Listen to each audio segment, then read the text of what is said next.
Hello, paper nerd. Okay, I'm sorry. I had to introduce the video that way because let's face it, who else is going to watch a flip through video of a Sears wallpaper sample book from 1928 other than other paper nerds like me? So this is a book that I spent way too much money on last year when I first got into junk journaling and decided that I absolutely had to have some antique vintage papers to play with in my junk journal designs. And of course I bought it with the intention of taking it apart and crafting with it. And then, like so many of us do, it sat on my shelf and I hoarded it because I couldn't bring myself. I mean, just look at these little colored illustrations of these wallpaper trims. I just couldn't bring myself to rip it apart because it's so historical, so beautiful. Just look at this for the nursery. But anyway, I have kind of set a spring resolution for myself, like a spring cleaning resolution, to actually use all the stuff that I've been hoarding. And so I felt like making a flip through video to show the book in its intact state before I take it apart and start crafting with the papers would be one way of preserving it for posterity. I just love these colors. So in some of my upcoming projects, you can expect to see some of this paper. By the way, I just love the way they look on the back too, like 9 cents a roll for these guys. Just incredible. And these are all, because it's such old paper, you can feel and see where it's being hand stamped. So like each layer of color has been added on separately by the printmakers. There's a level of quality and craftsmanship to these really old things that we just don't really get anymore. Like if you go to Michael's and buy a pad of scrapbooking paper, it's all machine made. Mass-produced, machine-made. I mean, these things were mass-produced as well. They were assembly line produced, but they still have that handmade quality. Love these colors. That one's kind of a fall theme. Love the texture to these too.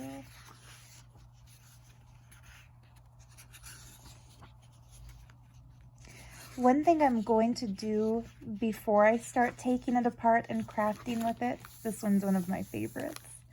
I'm going to scan each of them because they're old enough that they've now become public domain. So I'll scan all of them and I'll put the full collection of scans as a digital printable paper collection in my Etsy shop. Wow, I love that too.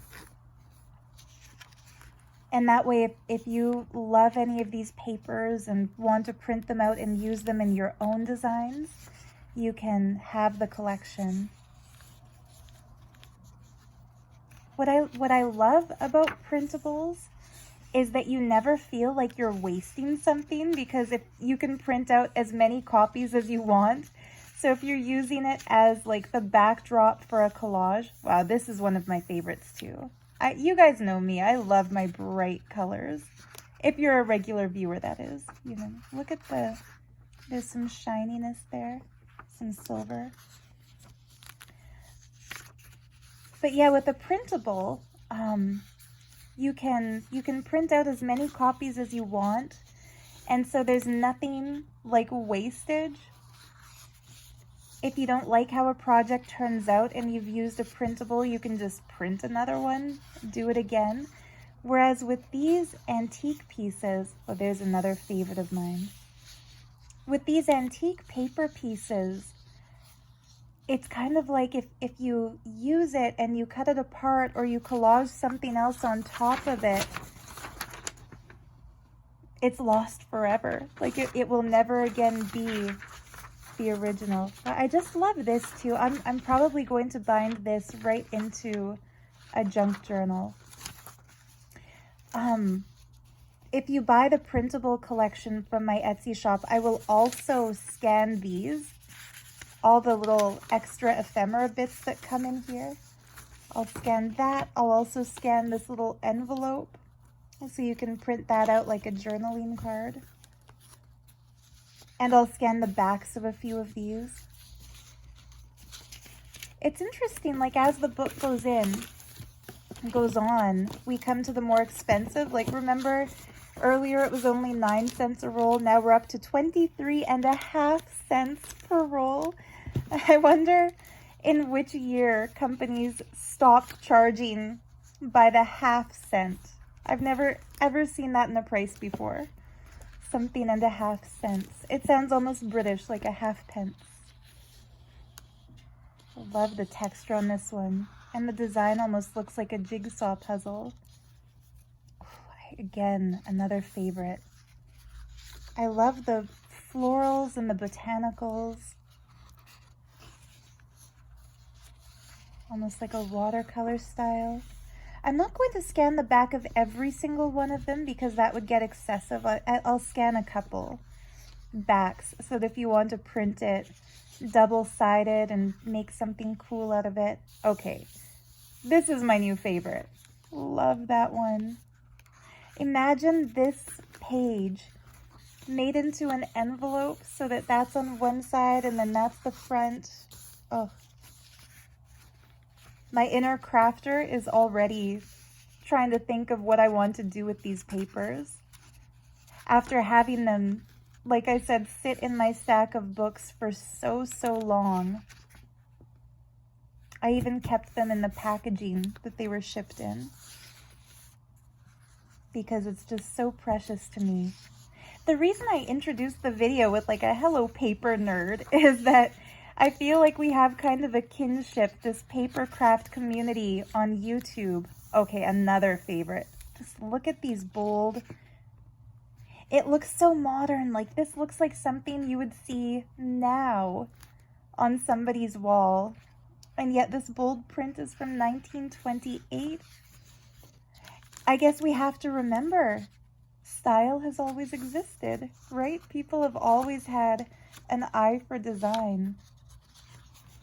But anyway, yeah, the paper craft community on YouTube, it's like we all get it. Look at that subtle silvering. So cool. They're also getting thicker as we go further into the book. Like, ooh, 30 cents a roll. This was a pricey one back in the day. Oh, another favorite.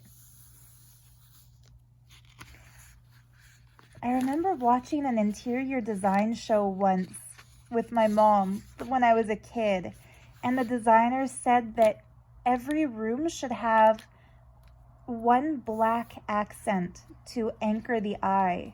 And when I see a print like this, that concept is kind of explained through the illustration. Like when there's a little bit of black in the design, doesn't that just add something to it? I really love this one too, the neutral flowers. And some really light ones. This is another favorite of mine. I wish I could see the whole thing with this beautiful bird climbing into the vine. This is probably the smallest wallpaper sample book I've ever seen. I don't know what I was expecting, but I was a little shocked when I opened the big package and this tiny little sample book was in it. Usually now when we see wallpaper sample books, they're something like 20 inches high, maybe more. I love these yellow flowers.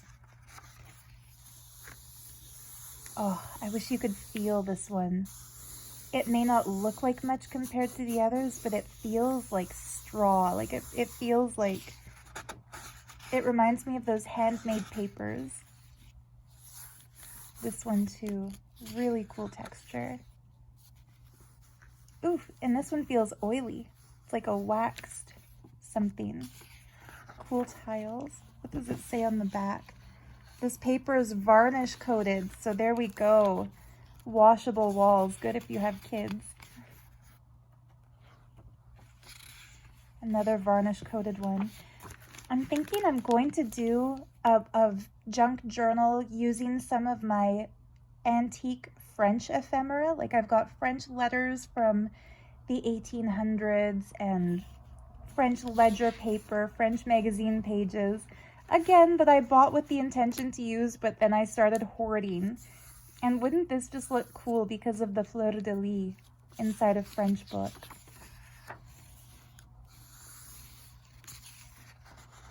Even just the simple ones are so pretty, the way that silver catches the light.